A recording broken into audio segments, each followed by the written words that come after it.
Delaware's lone Congresswoman Lisa Blunt Rochester is well into her campaign to become Delaware's next senator.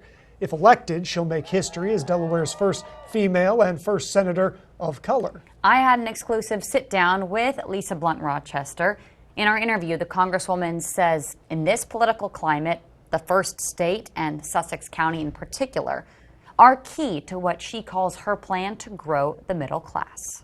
With your campaign, what do you see the biggest issues in Sussex County? Well, first of all, I have to say it was important for me to start with this interview in Sussex County. I tell my colleagues in Washington that Delaware is not as simple as you think. We are urban, suburban, rural, and coastal. And so we really mirror the rest of the country. When I think of Sussex, I think of infrastructure.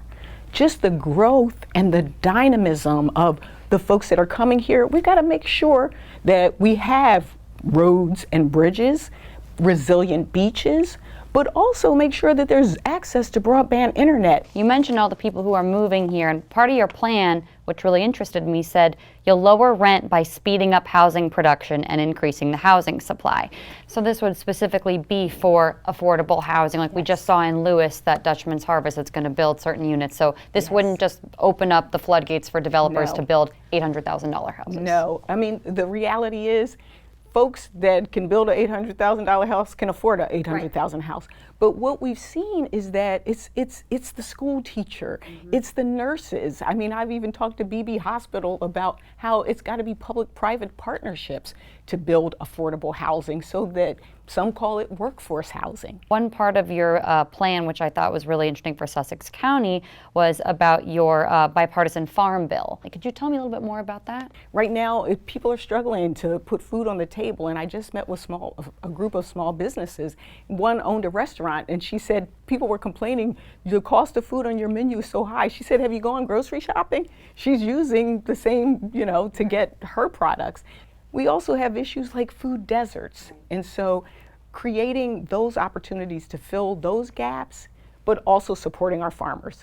Logistically, it would be offering maybe grant programs, training, all the above? All of the above, all of the above. The great thing about, even with the farm bill, we look at things like crop insurance to protect our farmers, but we also look at things like how to create really climate-friendly, environmentally friendly farming, and even using technology. I went to a farm here in Delaware where the woman was in her kitchen showing me on her iPad how she was controlling the irrigation of her crops. Final question I have for you, Congresswoman, is why should people vote for you? Whether you vote for me, whether you like me or not, I am going to do my best to represent you. And I believe that our future is bright. Bright hope is the theme of our campaign. And I just want to bring some bright hope to the Senate, bring some bright hope to Delaware, and bring some bright hope to the country. I also asked the Congresswoman about this historic time in American politics at large and her plan to, quote, go after greedy Wall Street corporations. Now, we'll have that full interview up on CoastTV.com by tomorrow, so stay tuned for that.